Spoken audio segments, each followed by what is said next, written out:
भाई और बहनों, मैं यहां पर करणी माता का आशीर्वाद लेकर आपके बीच आया हूं। करणी माता के आशीर्वाद से विकसित भारत बनाने का हमारा संकल्प और मजबूत हो रहा है। थोड़ी देर पहले विकास से जुड़ी 26,000 करोड़ रुपए की परियोजनाओं का यहां शिलान्यास और लोकार्पण हुआ है। मैं इन परियोजनाओं के लिए देशवासियों को, राजस्थान के मेरे भाई बहनों को बहुत बहुत बधाई देता हूं। साथियों, विकसित भारत बनाने के लिए आज देश में आधुनिक इंफ्रास्ट्रक्चर बनाने का बहुत बड़ा महायज्ञ चल रहा है। हमारे देश की सड़कें आधुनिक हो, हमारे देश के एयरपोर्ट आधुनिक हो, हमारे यहां रेल और रेलवे स्टेशन आधुनिक हो, इसके लिए पिछले 11 साल में अभूतपूर्व गति से काम किया गया है। आप कल्पना कर सकते हैं, इंफ्रास्ट्रक्चर के इन कामों पर देश पहले जितना पैसा खर्च करता था, आज उससे 6 गुना ज्यादा पैसा खर्च कर रहा है। 6 गुना ज्यादा। आज भारत में हो रहे इन विकास कार्यों को देखकर दुनिया भी हैरान है। आप उत्तर में जाएंगे तो चिनाब ब्रिज जैसा निर्माण देखकर लोग हैरान हैं। पूर्व की तरफ जाएंगे तो अरुणाचल की सेला टनल, असम का बोगीबिल ब्रिज आपका स्वागत करते हैं। पश्चिम भारत में आएंगे तो मुंबई में समंदर पर बना अटल सेतु नजर आएगा। सुदूर दक्षिण में देखेंगे तो पंबन ब्रिज मिलेगा, जो अपनी तरह का देश का पहला ब्रिज है। साथियों, आज भारत अपनी ट्रेनों के नेटवर्क को भी आधुनिक कर रहा है।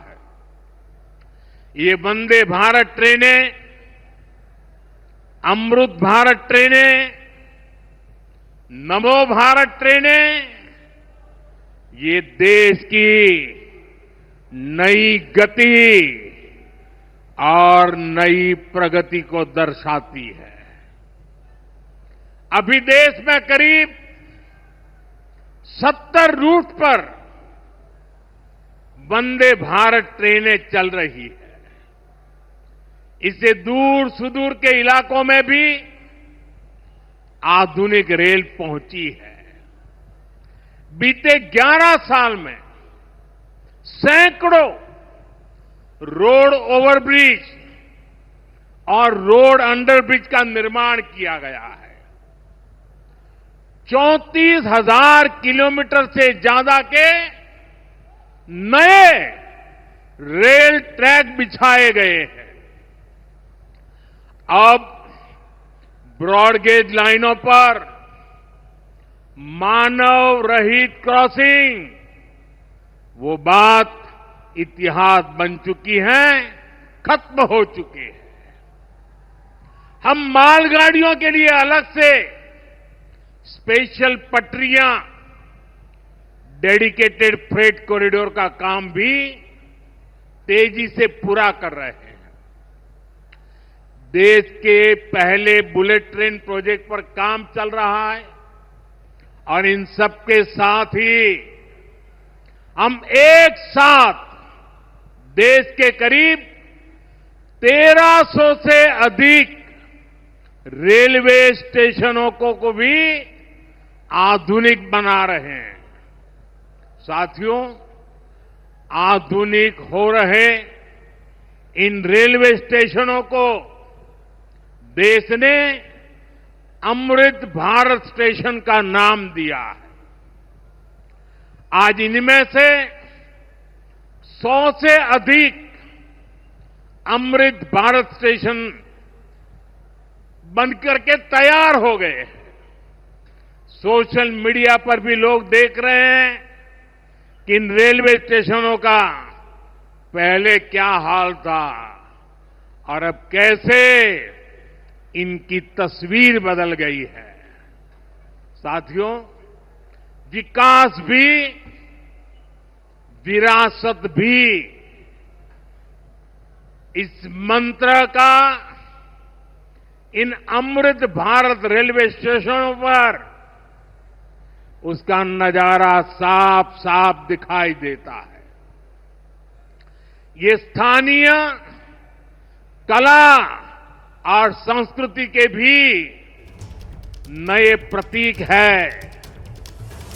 जैसे राजस्थान के मांडलगढ़ रेलवे स्टेशन पर महान राजस्थानी कला संस्कृति के दर्शन होंगी।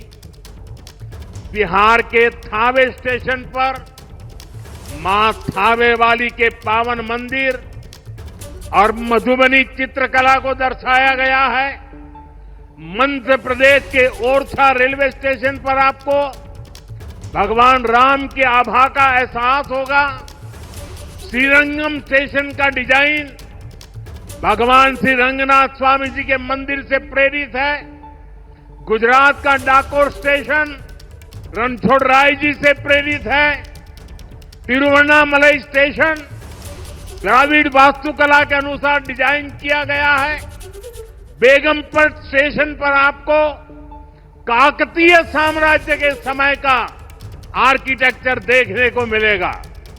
यानी हर अमृत स्टेशन पर आपको भारत की हजारों साल पुरानी विरासत के दर्शन भी होंगे। ये स्टेशन हर राज्य में टूरिज्म को भी बढ़ावा देने के माध्यम बनेंगे, नौजवानों को रोजगार के नए मौके देंगे और मैं उन शहर के नागरिकों को रेलवे में यात्रा करने वाले पैसेंजर से प्रार्थना करूंगा, ये सारी संपत्ति के मालिक आप हैं। कभी भी वहां गंदगी न हो, इस संपत्ति का नुकसान न हो, क्योंकि आप उसके मालिक हैं। साथियों, इंफ्रास्ट्रक्चर बनाने के लिए जो पैसा सरकार खर्च करती है वो रोजगार भी बनाता है, व्यापार कारोबार भी बढ़ाता है। जो हजारों करोड़ रुपए सरकार लगा रही है, ये पैसा मजदूर की जेब में जा रहा है, ये दुकानदार को मिल रहा है, दुकान और फैक्ट्री में काम करने वाले लोगों को मिल रहा है। रेत, बजरी, सीमेंट, ये सारी चीजें ढोने वाले ट्रक, टेम्पो चलाने वालों को भी इससे फायदा होता है। और जब ये इंफ्रास्ट्रक्चर बनकर तैयार हो जाता है तो फिर अनेक गुना और फायदे होते हैं। किसान की उपज कम कीमत में बाजार तक पहुंचती है, वेस्टेज कम होती है, जहां सड़कें अच्छी होती हैं, नई ट्रेनें पहुंचती हैं, वहां नए उद्योग लगते हैं, पर्यटन को बहुत बढ़ावा मिलता है। यानी इंफ्रास्ट्रक्चर पर लगने वाले पैसे से हर परिवार का, खास तौर पर हमारे नौजवानों का सबसे अधिक फायदा होता है।